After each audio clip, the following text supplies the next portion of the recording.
हाँ जी, good morning, good afternoon, good evening to everyone watching this video as per your time zone. तो भाई 9th class हमने हमारा tissue chapter के plant tissue को खत्म कर लिया था पिछले 2 लेक्चर्स में। आज हम हमारा एनिमल टिश्यू स्टार्ट कर रहे हैं और एनिमल टिश्यू में आज हम 2 टिश्यू खत्म कर देंगे, एपिथेलियल और मस्कुलर। उसके बाद हमारे 2 बच जाएंगे, कनेक्टिव एंड नर्वस, वो हम कल के लेक्चर में खत्म कर देंगे। जिसने अभी तक भी मेरे चैनल को सब्सक्राइब नहीं करा है कर लीजिए, क्योंकि यहाँ पर आपको 9th और 10th की complete science with NCERT questions, with important topics, with hand written notes, with MCQ, everything complete कराया जा रहा है। बिल्कुल अच्छे से सीक्वेंस से कराया जा रहा है, ठीक है। हो सकता है भाई नेटवर्क में कोई इशू हो, वीडियो ग्लिच करे, बट कोई दिक्कत नहीं है, ठीक है, आपको आ जाएगा, ठीक है। क्योंकि बीच में मेरे को लग रहा है कि वीडियो में कुछ दिक्कत हुई है। चलिए हम स्टार्ट करते हैं, ठीक है। स्टार्ट करते हैं हम एनिमल टिश्यू। हेडिंग डालिए एनिमल टिश्यू। एक बार मैं फिर से चेक कर लेती हूँ 1 मिनट वीडियो को, अगर कुछ है ग्लिच तो ठीक है, नहीं है, रिकॉर्डिंग सही हो रही है। चलिए एनिमल टिश्यू हेडिंग डालिए एनिमल टिश्यू। अब देखो भाई, सबसे पहले हम क्या बनाएंगे, चार्ट बनाएंगे। तो एनिमल टिश्यू के कितने 4 एनिमल, मेरे साथ साथ लर्न करो। एनिमल टिश्यू के कितने 4, पहला एपिथेलियल, दूसरा मस्कुलर, पहला एपिथेलियल, दूसरा मस्कुलर, पहला एपिथेलियल, दूसरा मस्कुलर। कब करेंगे मैम? आज करेंगे। एपिथेलियल में कितने पढ़ेंगे मैम? 4 पढ़ेंगे, वैसे 5 ही पढ़ेंगे, बट एक तो उसी का मॉडिफाइड वर्जन है, ठीक है। एक में बाल निकल आएंगे बस, ठीक है। तो squamous, cuboidal, columnar, ciliated, stratified squamous आप करोगे 4। आपके 4 ही सिलेबस में। एक आधा वर्ड ग्लैंडुलर उनका करा हुआ है, बट कोई खास उसमें नहीं पूछा जाता, सिक्रीशंस वगैरह का एक ही आपको एनसीईआरटी में गिवन है, तो वो कोई इतना लंबा चौड़ा नहीं पूछा जाता। आपको 4, आपके पेपर में सवाल क्या आएगा, चाहे आप कोई भी स्कूल से हो, आपसे पेपर में यही पूछा जाएगा, एपिथेलियल टिश्यू का विद डायग्राम। जो एनसीईआरटी में 4 डायग्राम्स बने हुए हैं, वही पेपर में 4 डायग्राम्स बनवाए जाएंगे और 5 नंबर का सवाल सिर्फ और सिर्फ एपिथेलियल टिश्यू से आएगा। बच्चों को समझ नहीं आता एनिमल टिश्यू कैसे करें, बच्चों को मुश्किल लगता है, पर मैं आपको बता दूं एनिमल टिश्यू सबसे आसान है। एक क्वेश्चन तो सीधा सीधा इनमें से आएगा 3 मार्क्स का, जहां पे कोई 3 पार्ट हो ना, उनका तो तीनों का डिफरेंस कर लेना। पैरेन्काइमा, कोलेनकाइमा, स्क्लेरेन्काइमा का कर लेना। इधर से स्केलेटल स्मूथ और कार्डियक का कर लेना। जाइलम फ्लोएम का कर लेना। ऐसे डिफरेंस वाले एपिकल, लेटरल, इंटरकैलरिकल, जो 3 है उनके डिफरेंस कर लेना। कनेक्टिव में भी कुछ नहीं है, आपको लेंडन और लिगामेंट का, टेंडन और लिगामेंट का डिफरेंस आएगा, हर साल आएगा, लिख के ले लो, आएगा आएगा आएगा आएगा आएगा आएगा। इतने सालों का एक्सपीरियंस है। नर्वस टिश्यू 5 नंबर में डायरेक्ट आएगा सवाल, with diagram of neuron, explain करो इसका स्ट्रक्चर एंड फंक्शन। और इनमें आएगा 4 नंबर में विद डायग्राम, इनको एक्सप्लेन करो। तो ये मैम सारे क्वेश्चन थोड़ी आएंगे भाई। 27 नंबर की बायो आती है, जिसमें से 2 ही तो चैप्टर है तुम्हारे, या तो सेल और टिश्यू आना है कुछ स्कूल्स में, या फिर सेल और वो आना है, इंप्रूवमेंट इन फूड रिसोर्सेज आना है। इसके बाद हम इंप्रूवमेंट इन फूड रिसोर्सेज करेंगे। फाइनल में तो सारे आने हैं, खैर फाइनल में तो तीनों चैप्टर्स ही आने हैं, तो उसमें भी लास्ट वाला चैप्टर सिर्फ 4 नंबर का ही आता है, ठीक है। तो बच्चे कितने 23 में भी क्या 10 का भी आए तो भी 10 नंबर का आना है। तो देखो 7 और 2 नंबर का ये आ जाएगा 10। नर्वस में से और एपिथेलियल में से एक आ जाएगा, ठीक है। तो 10 नंबर का तो ये पक्का आना ही आना है चैप्टर। तो एक उसमें मस्कुलर का डिफरेंस आना है, एक नर्वस टिश्यू का सवाल आना है, एक टेंडन लिगामेंट तो आना ही आना है। एमसीक्यू भी बहुत आते हैं इस चैप्टर में से, इंपॉर्टेंट। चलिए, तो यहां तक अगर हमने कर लिया तो हेडिंग डालिए एपिथेलियल टिश्यू। सबसे पहले एपिथेलियल क्या है, बाहर कवरिंग। एपिथेलियल हमारे जो बॉडी है उसकी, एनिमल बॉडी की प्रोटेक्टिव स्किन को एपिथेलियल ही तो कहते हैं। एपिडर्मिस करा था याद है, प्लांट में उसको एपिडर्मिस कहते हैं, और एनिमल्स में उनको कवरिंग को प्रोटेक्टिव टिश्यू एपिडर्म। जिसने नहीं देखा भाई जाके लेक्चर नंबर 2 देखो, एपिडर्मिस और कोक कराया था। प्लांट सेल में जो प्रोटेक्टिव टिश्यू होते हैं उनको एपिडर्मिस कहते हैं, यहाँ पर उसी को एपिथेलियल कहते हैं। कवर करता है मोस्ट ऑर्गन्स को, कवर करता है, सेपरेट रखता है बॉडी पार्ट्स। ऐसा नहीं है कि लीवर स्टमक का सब माल मसाला मिक्स हो गया, ऐसा थोड़ी है, सबकी अपनी आउटर कवरिंग होती है ना। They are tightly packed and continuous sheet, continuous है। मेरी स्किन में कहीं भी गड्ढे नहीं है भाई, पता लगा होल हो गए, सारा खून माल मसाला यहीं से है ना, खाना यहीं से ही दे दूं सीधा ही पेट को, लीवर को, ऐसा थोड़ी होता है, एक सिस्टम है ना पूरा। नो इंटरसेल्युलर स्पेसिस, कोई स्पेस नहीं होते हैं मेरे बच्चा, सिंगल सेल्ड होती है, anything entering living the most cross at least one layer of epithelial, एक लेयर से तो कम क्रॉस करे, मतलब परमिशन तो मांगे कुछ हमसे, पता लगा ऐसे ही चल रहा है, जैसे हमने उसमें भी करा था एल्वियोलाई, अच्छा एल्वियोलाई वगैरह तो 10th में होता है, चलिए कोई बात नहीं।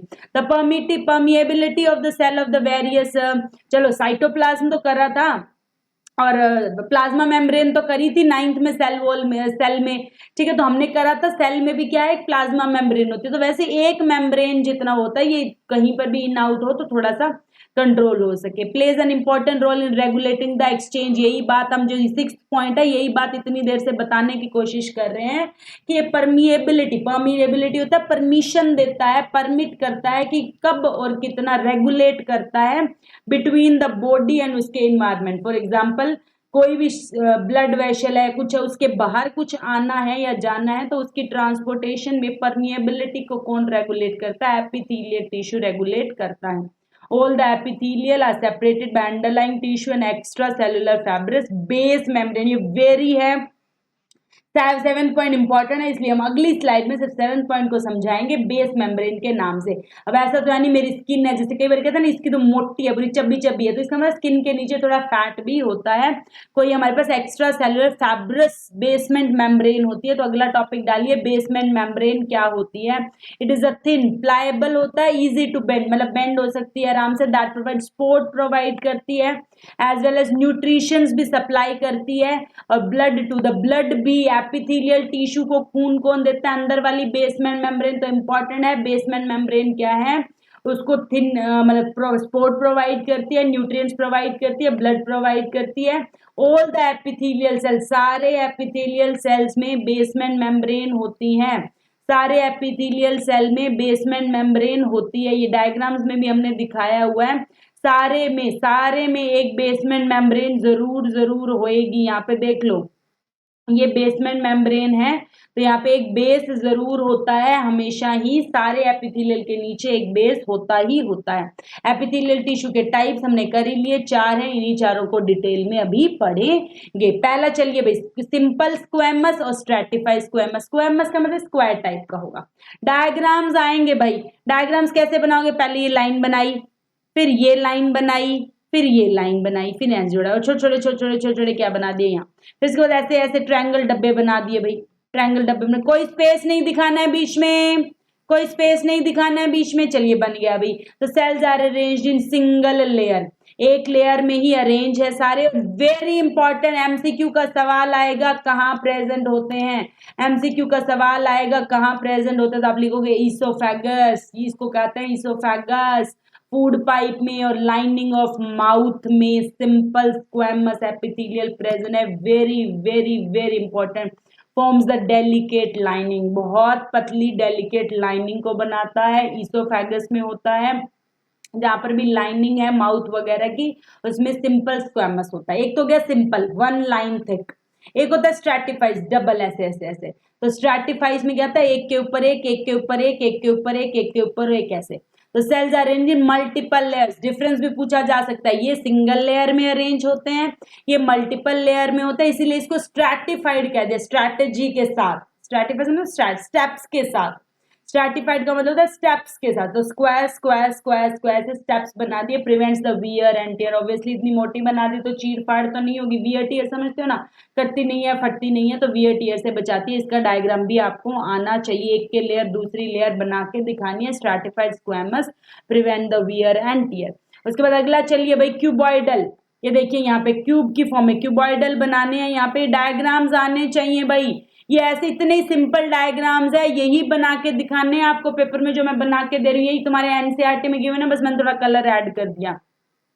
क्यूब शेप के होते हैं, बेसमेंट मेम्ब्रेन आप प्लेस, बेसमेंट मेम्ब्रेन तो होती है सारे एपिथेलियल सेल में, बताया था भाई। मेरी बातों को बार बार सुनो, ये थ्योरी है, अब आप कहोगे मैम ये थ्योरी याद नहीं हो रही, याद कैसे नहीं हो रही, बार बार इनको पढ़ो, पढ़ते रहो 4 ही तो लेक्चर है, टोटल ये जो 30 मिनट की दूसरी बनी थी, पहली 16 मिनट की बनी थी, 45 और 1.5 घंटे में पूरा टिश्यू चैप्टर है।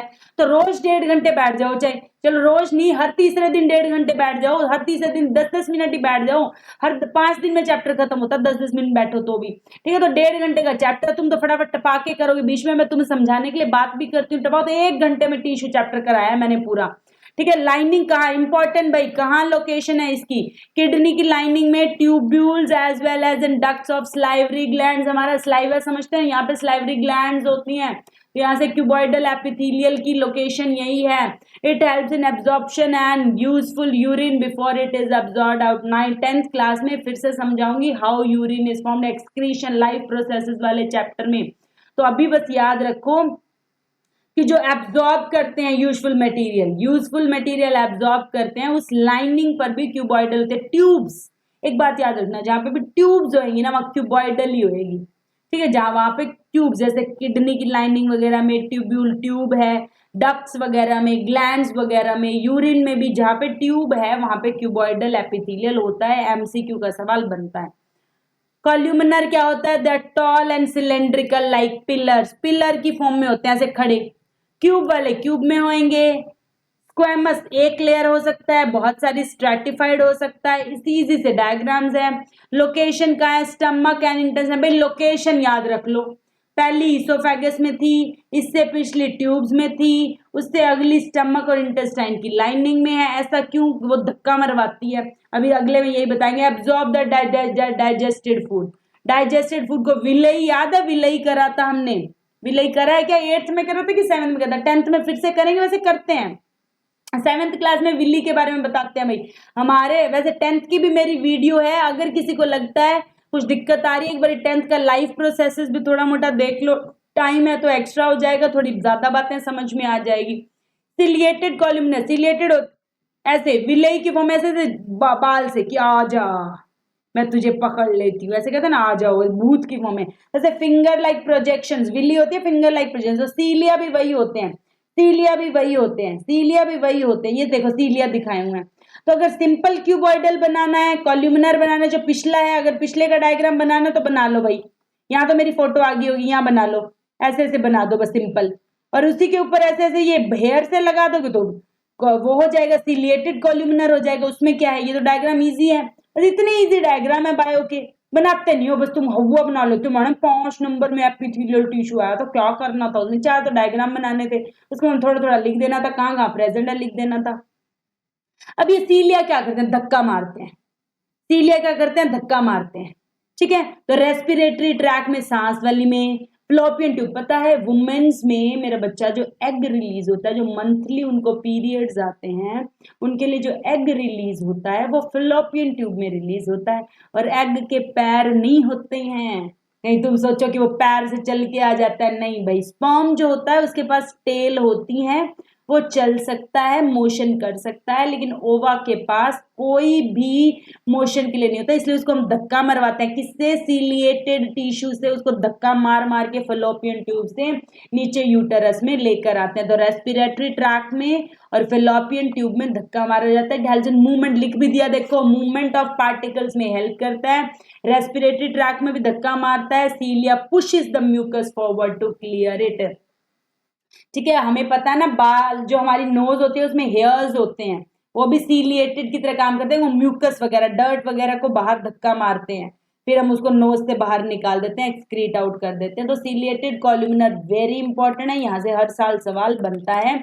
इसका काम क्या है, मूवमेंट कराना होता है, ठीक है। चलिए जी, इसके बाद हम करते हैं मस्कुलर टिश्यू और खत्म कर देंगे भाई। आज का लास्ट टॉपिक है मस्कुलर टिश्यू, ठीक है। Muscular tissue it consist of elongated cell called muscle fibers, it consists of elongated cells called muscle fiber। इसका काम भी क्या है, मूवमेंट कराना। मसल फाइबर, मसल टिश्यू समझ के 3 टाइप के डिफरेंस करके खत्म करेंगे।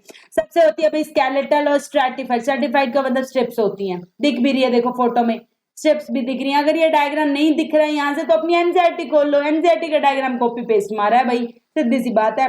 लंबी लंबी होती है, सिलेंडर फॉर्म में होती है, अनब्रांच्ड होती है, कोई ब्रांच नहीं है। वेरी वेरी इंपॉर्टेंट, इनका डायग्राम आएगा तीनों का, और प्लस तीनों का डिफरेंस आएगा। मैंने इसको लास्ट में डिफरेंस लिख के भी दिया है तुम लोगों को, मल्टी न्यूक्लिएटेड पूछा जाएगा, कौन सी मल्टी न्यूक्लिएटेड है, कौन सी अनब्रांच्ड है, कौन सी स्केलेटल है, कौन सी स्ट्राइटेड है।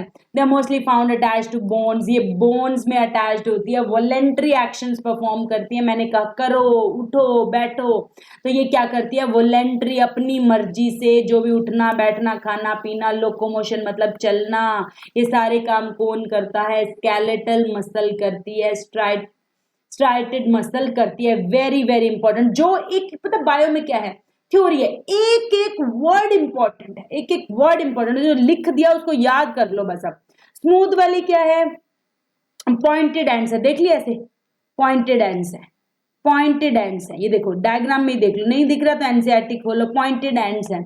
यूनि न्यूक्लियर है, वो देखो, पिछला देखो मल्टी न्यूक्लियर थे, पिछला देखो भाई मल्टी न्यूक्लिएटेड थे, ये देखो न्यूक्लियस, एक न्यूक्लियस, दो न्यूक्लियस, तीन न्यूक्लियस, चार न्यूक्लियस। अगला देखो, इसमें सिर्फ एक में एक ही, ये एक है, इसमें एक न्यूक्लियस, ये दूसरा है, उसमें दूसरा न्यूक्लियस, ये तीसरा, एक एक न्यूक्लियस होता है, यूनि एक न्यूक्लियस होता है, पॉइंटेड एंड्स होते हैं।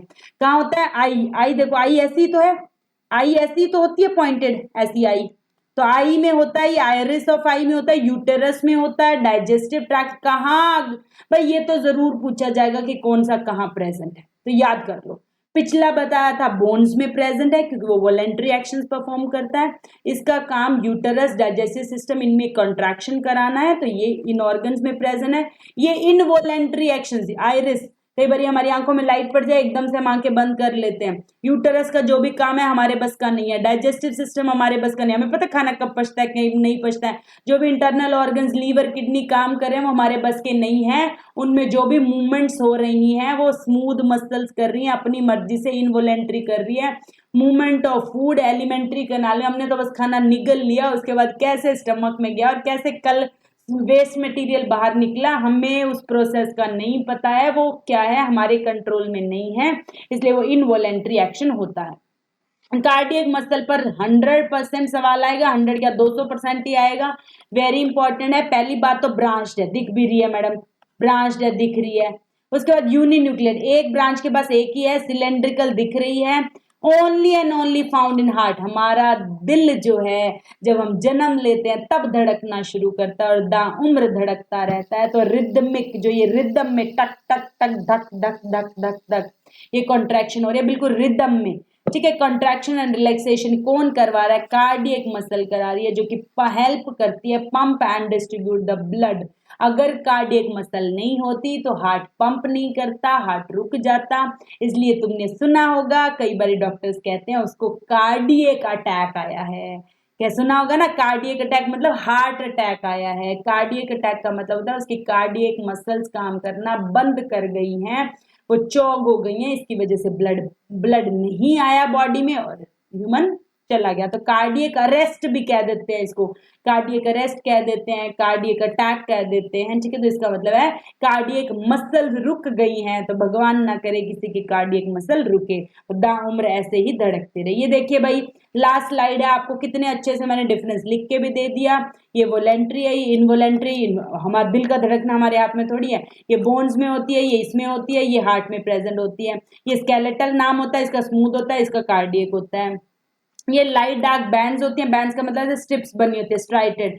ये हमारे पास अनस्ट्रिप्ड होती है, कोई स्ट्रिप नहीं है, अभी देखो तिखी तिखी हैं, इसमें हमारे पास फिर से स्ट्रिप्स हैं, स्ट्रिप्स हैं, स्ट्रिप्स हैं, स्ट्रिप्स हैं। ये सिलेंड्रिकल अनब्रांच्ड होती है, ये हमारे पास सिंगल न्यूक्लियस होती है, ये होती है। ये हमारे पास इनर लिम्स हैंड्स वगैरह में होती है, ये आइरिस न्यूट्रस और ये हार्ट में होती है। पूरा डिफरेंस लिख के दे दिया, कोई भी 4 या 5 डिफरेंस कर लो, 3 या 4 नंबर में ये क्वेश्चन 100 की 100, 200 की 200 आएगा ही आएगा। इसी के साथ हमने पूरा हमारा एपिथेलियल टिश्यू और पूरा हमारा मस्कुलर टिश्यू खत्म कर दिया है। कल हम हमारा फ्लूइड वाला पार्ट कर लेंगे, हमारा कनेक्टिव टिश्यू कर लेंगे और नर्वस टिश्यू करके इस चैप्टर को खत्म करेंगे।